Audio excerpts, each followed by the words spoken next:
ओम शांति। आज है 4 नवंबर 2022।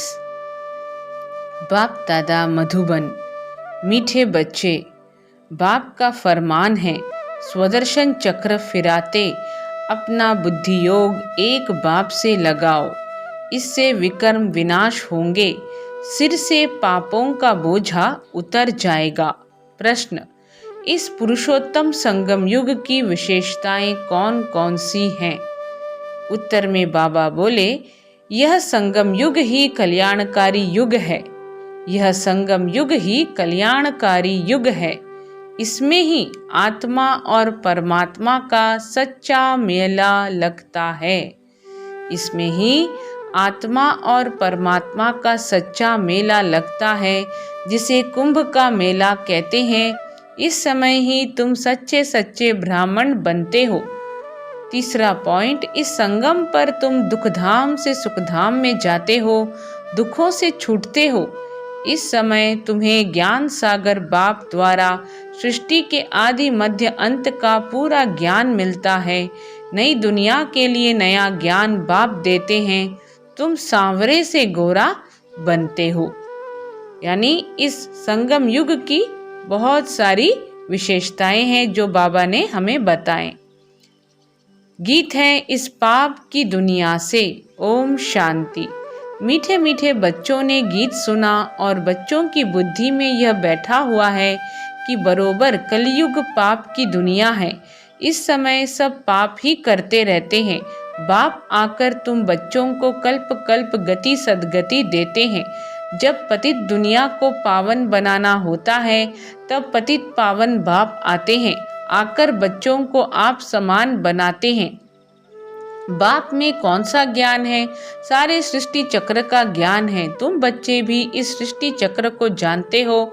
यह सारा चक्र कैसे फिरता है, यह बाप में ज्ञान है, इसलिए उनको ज्ञान का सागर कहा जाता है। वही पतित पावन है। इस चक्र को समझने से, स्वदर्शन चक्रधारी बनने से तुम फिर स्वर्ग के चक्रवर्ती राजा रानी बनते हो। तो बुद्धि में सारा दिन यह चक्र फिरना चाहिए, तो तुम्हारे विकर्म विनाश हो जाएंगे। फिर सतयुग में तो तुम यह चक्र नहीं फिराएंगे। वहाँ स्व अर्थात आत्मा को सृष्टि चक्र का ज्ञान नहीं होता। न सतयुग में न कलयुग में। यह ज्ञान सिर्फ संगम पर तुमको मिलता है। वहाँ माना स्वर्ग में स्व अर्थात आत्मा को सृष्टि चक्र का ज्ञान नहीं होता। न सतयुग में न कलयुग में। यह ज्ञान सिर्फ संगम युग पर तुमको मिलता है। संगम की बहुत महिमा है। कुंभ का मेला करते हैं ना, वास्तव में यह है ज्ञान सागर और नदियों का मेला, अर्थात परम आत्मा और आत्माओं का मेला। वह कुंभ का मेला भक्ति मार्ग का है। यह आत्मा और परमात्मा का मेला इस सुहावने कल्याणकारी संगम युग पर ही होता है। क्या कह रहे हैं बाबा कि यह आत्मा और परमात्मा का मेला इस सुहावने कल्याणकारी संगम युग पर ही होता है, जबकि तुम दुखों से छूट सुख में जाते हो। इसलिए बाप को दुख हरता सुख करता कहा जाता है। आधा कल्प सुख और आधा कल्प दुख चलता है। दिन और रात आधा आधा है। मकान भी नया पुराना होता है। नए घर में सुख, पुराने घर में दुख होता है। नए घर में सुख, पुराने घर में दुख होता है। दुनिया भी नई और पुरानी होती है। आधा कल्प सुख रहता है, फिर मध्य से दुख शुरू होता है। दुख के बाद फिर सुख होता है। दुख धाम से फिर सुख धाम कैसे बनता है, कौन बनाते हैं, ये दुनिया भर में कोई नहीं जानते। मनुष्य तो घोर अंधियारे में है। सतयुग को बहुत लंबा समय दे दिया है। अगर सतयुग की आयु बड़ी हो तो आदमी कितने होने चाहिए? वापिस तो कोई भी जा नहीं सकते। सबको इकट्ठा होना ही है। वापिस तो तब जाएं जब बाप आकर घर का रास्ता बताए। इतनी सब आत्माओं को बाप संगम युग पर आकर पूरा रास्ता बताते हैं। तुम जानते हो हम 84 जन्मों का चक्र लगाकर आए हैं। सतयुग त्रेता में हमने कितने जन्म लिए हैं, वहाँ कितने वर्ष कौन कौन राज्य करते हैं, सारा तुम्हारी बुद्धि में है। सतयुग में है 16 कला संपूर्ण, फिर 14 कला, फिर उतरती कला होती है। इस समय बहुत दुख है, दुख होता ही है पुरानी दुनिया में। सतयुग को नई दुनिया, कलयुग को पुरानी दुनिया कहा जाता है। अभी है संगम, अब पुरानी दुनिया का विनाश होता है, बाप नई दुनिया बना रहे हैं। तुम पुरानी दुनिया से निकल जाए, नए घर में बैठेंगे, तुम कहेंगे हम नए घर के लिए पुरुषार्थ कर रहे हैं कि हम नई दुनिया में उच्च पद पाएं। बाप सिर्फ कहते हैं मुझे याद करो और कोई तकलीफ नहीं देते। कैसे भी टाइम निकाल फरमान मानना चाहिए, परंतु माया ऐसी है जो फरमान मानने नहीं देती, बाप से बुद्धि योग लगाने नहीं देती। परंतु तुम बच्चों ने कल्प पहले भी पुरुषार्थ कर इस माया रूपी रावण पर जीत पाई है, तब तो सतयुग की स्थापना होती है।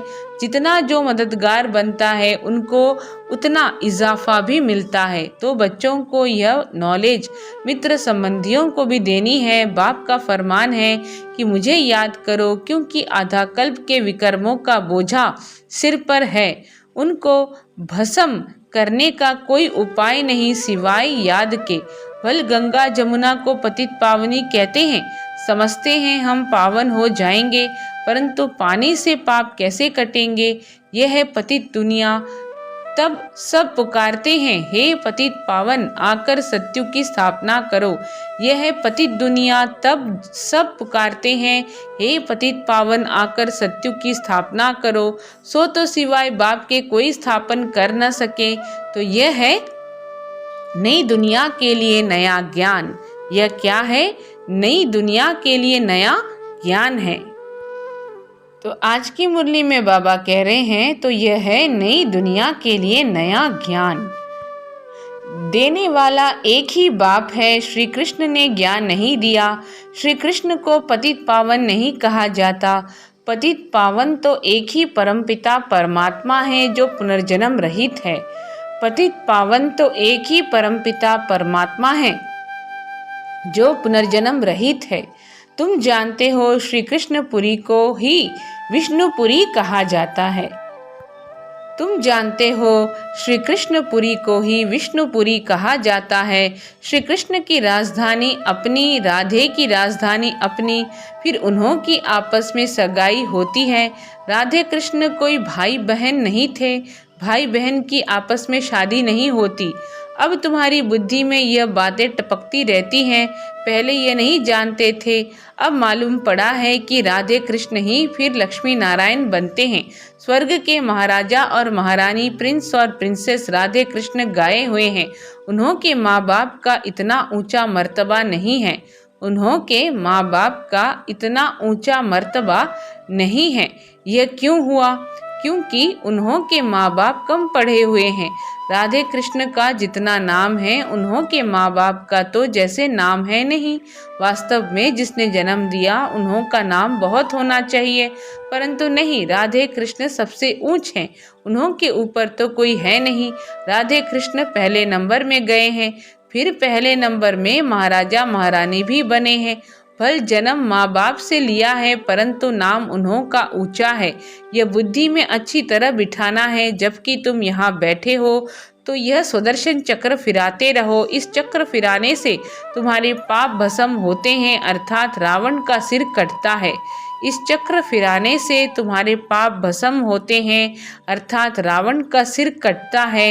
यह सतयुग, त्रेता, द्वापर, कलयुग का चक्र है ना। हम पहले सो देवता थे, फिर क्षत्रिय, वैश्य, शूद्र बने, अब फिर हम ब्राह्मण बने हैं, फिर हम सो देवता बनेंगे। बाबा ने ओम का अर्थ अलग समझाया है, हमसो का अर्थ अलग है। शास्त्रों में एक ही कर दिया है। शास्त्रों में एक ही कर दिया है। वह समझते हैं ओम अर्थात हम आत्मा सो परमात्मा, परमात्मा सो आत्मा। यह है उल्टा।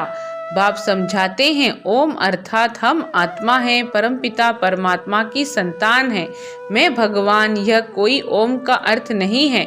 हम आत्मा निराकार हैं, हमारा बाप भी निराकार है, साकार शरीर का बाप भी साकार है। हम परमात्मा की संतान हैं, तो हमको स्वर्ग की राजधानी जरूर चाहिए। बाप हमको स्वर्ग का वर्षा देने आए हैं। रावण फिर आधा कल्प के बाद श्राप देते हैं। रावण फिर आधा कल्प के बाद श्राप देते हैं तो तुम दुखी तमोप्रधान बन जाते हो। फिर बाप आकर सुखी बनने का वर देते हैं। ऐसे नहीं कहते चिरंजीवी भव, परंतु कहते हैं मुझे याद करो तो इस जन्म सहित जो भी जन्म जन्मांतर के पाप हैं वह भस्म हो जाएंगे। क्या कहा बाबा ने कि मुझे याद करो तो इस जन्म सहित जो भी जन्म जन्मांतर के पाप हैं वह भस्म हो जाएंगे। इसको योग अग्नि कहा जाता है। क्या कहा जाता है? योग अग्नि। रावण राज्य में सबको पतित जरूर बनना है। पतित और पावन आत्मा बनती है। परमात्मा तो सदैव पावन है, वह सबको पावन बनाते हैं, पतित बनाते हैं। रावण सतयुग में विकार होते नहीं, वह है संपूर्ण निर्विकारी दुनिया। तब तो देवताओं के आगे जाकर गाते हैं, आप सर्वगुण संपन्न, यह महिमा शिव के आगे नहीं गाएंगे। देवताएं जो पावन हैं सो पतित बनते हैं, यह खेल है। बाप सुख धाम बनाते हैं, शिव को बाप कहते हैं। शालिग्राम अलग है, रुद्र यज्ञ में एक बड़ा लिंग बनाते हैं, बाकी छोटे छोटे शालिग्राम बनाते हैं। हम आत्मा 84 जन्म लेते हैं। दूसरे धर्म वालों के लिए 84 जन्म नहीं कहेंगे। सिख धर्म वाले 500 वर्ष में कितने जन्म लेते होंगे, हम कितने लेते हैं, यह बाप समझाते हैं। ब्राह्मणों की ही चोटी मशहूर है, सच्चे ब्राह्मण होते ही हैं संगम पर। सच्चे ब्राह्मण होते ही हैं संगम पर। यह कल्याणकारी युग है, यहाँ ही तुम सबका कल्याण होता है, यहाँ ही तुम सबका कल्याण होता है। रावण अकल्याण करते हैं, बाप आकर कल्याण करते हैं, तो बाप की मत पर चल कल्याण करना चाहिए ना। रावण अकल्याण करते हैं, बाप आकर कल्याण करते हैं, तो बाप की मत पर चल कल्याण करना चाहिए ना। श्रीमद् शिव भगवान वाच, शिव बाबा जन्म नहीं लेते, वह प्रवेश करते हैं। जन्म तब कहें जब पालना लेवें, वह कभी पालना नहीं लेते हैं, सिर्फ कहते हैं मेरी श्रीमत पर चलो, स्वर्ग के तुम मालिक बनो, मुझे तो बनना नहीं है, मैं तो भोक्ता हूँ। स्वर्ग के तुम मालिक बनो, मुझे तो बनना नहीं है, मैं तो अभोक्ता हूँ। तो समझना चाहिए बाबा हम आत्माओं को समझा रहे हैं। आत्मा ही समझती है ना, आत्मा ही बैरिस्टर इंजीनियर बनती है। मैं फलाना हूँ, आत्मा ने कहा हम देवता थे, फिर हम 8 जन्म बाद क्षत्रिय बने, फिर 12 जन्म लिए, फिर मैं पतित बनता हूँ। अब बाप कहते हैं बच्चे आत्माभिमानी भव, यह समझने की बातें हैं। आत्मा कहती है हम सतयुग में थे तो महान आत्मा थे, फिर कलयुग में महान पाप आत्मा हैं। क्या कहा बाबा ने कि आत्मा कहती है हम सतयुग में थे तो महान आत्मा थे, फिर कलयुग में महान पाप आत्मा है। सबसे महान ते महान आत्मा है एक परमात्मा जो सदैव पवित्र है। सबसे महान ते महान आत्मा है एक परमात्मा जो सदैव पवित्र है। यहाँ तो मनुष्य सदैव पवित्र रहते नहीं, सदैव पवित्र तो सुख धाम में रहते हैं। त्रेता में भी कुछ कला कम होती जाती है, अभी हमारी चढ़ती कला है, हम स्वर्ग के मालिक बनते हैं। फिर त्रेता में आएंगे तो 2 कला कम हो जाएंगी। फिर द्वापर में 5 विकारों का ग्रहण लगने से काले होते जाते हैं। अभी बाप कहते हैं इन 5 विकारों का दान दो तो ग्रहण उतर जाए। इन 5 विकारों का दान दो तो ग्रहण उतर जाए।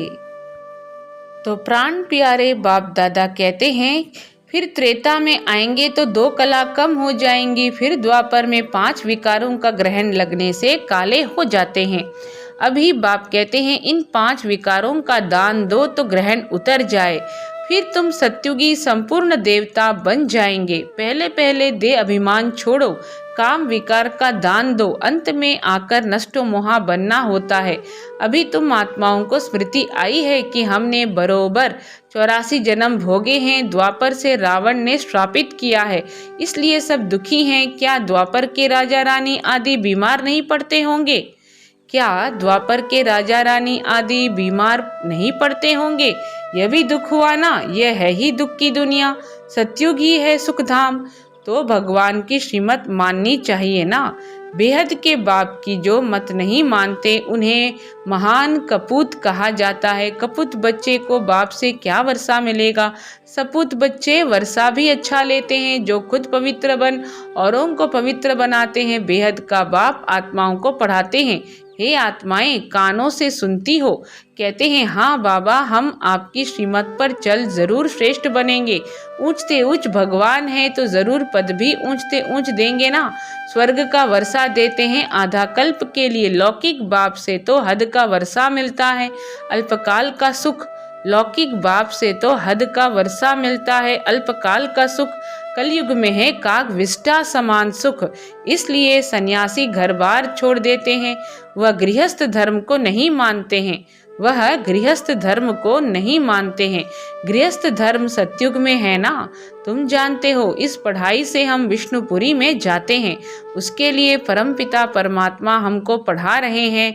भक्तों को पता ही नहीं है कि भगवान कौन है, उनका कर्तव्य कौन सा है, कैसे वो पतित से पावन बनाते हैं। अभी तुम पावन बन रहे हो। दुनिया उस पतित पावन बाप को याद कर रही है। अभी तुम संगम युग पर खड़े हो, बाकी सब कलयुग में है। वह समझते हैं कि कलयुग जो अजुन बच्चा है। तुम जानते हो कि कलयुग का अब विनाश होने पर है। कलयुग का अब विनाश होने पर है। अब तुम्हें सतयुग में जाना है। बाप ने तुम्हें स्मृति दिलाई है। मैं कल्प कल्प तुमको वर्षा देता हूँ, तो वर्षा पूरा लेना चाहिए ना। तो बाप ऐसे थोड़े ही कहते हैं कि यहाँ बैठ जाओ, फल घर गृहस्थ में रहो, सिर्फ यह सुदर्शन चक्र फिराते रहो और नष्टो मोहा हो जाओ। एक शिव बाबा, दूसरा ना कोई। हम जानते हैं कि अब हमारा नया संबंध जुट रहा है, तो पुराने में ममत्व नहीं रहना चाहिए। नई दुनिया, नई राजधानी से ममत्व रखना है। अब तो मौत बिल्कुल सिर पर सवार है। तैयारियां होती रहती हैं। सतयुग में अकाले मृत्यु होती नहीं।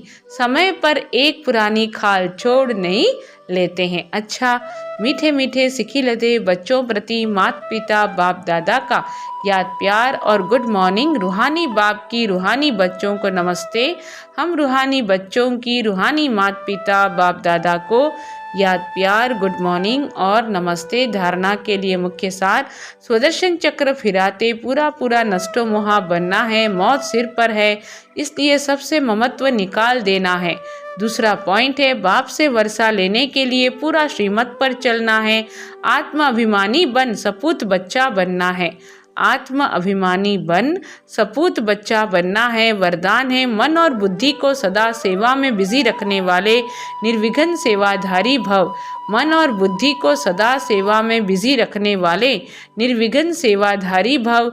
जो जितना सेवा का उमंग उत्साह रखते हैं उतना निर्विघ्न रहते हैं, क्योंकि सेवा में बुद्धि बिजी रहती है। खाली रहने से किसी और को आने का चांस है, और बिजी रहने से सहज निर्विघ्न बन जाते हैं। मन और बुद्धि को बिजी रखने के लिए उसका टाइम टेबल बनाओ। सेवा व स्वयं के प्रति जो लक्ष्य रखते हो, उस लक्ष्य को प्रैक्टिकल में लाने के लिए बीच बीच में अटेंशन जरूर चाहिए। क्या कह रहे हैं बाबा कि सेवा व स्वयं के प्रति जो लक्ष्य रखते हो, उस लक्ष्य को प्रैक्टिकल में लाने के लिए बीच बीच में अटेंशन ज़रूर चाहिए। अटेंशन कभी टेंशन में बदली ना हो। जहाँ टेंशन होता है वहाँ मुश्किल हो जाता है। स्लोगन है, सेवा से जो दुआएं मिलती हैं वही तंदुरुस्त रहने का साधन है। सेवा से जो दुआएं मिलती हैं वही तंदुरुस्त रहने का साधन है। ओम शांति।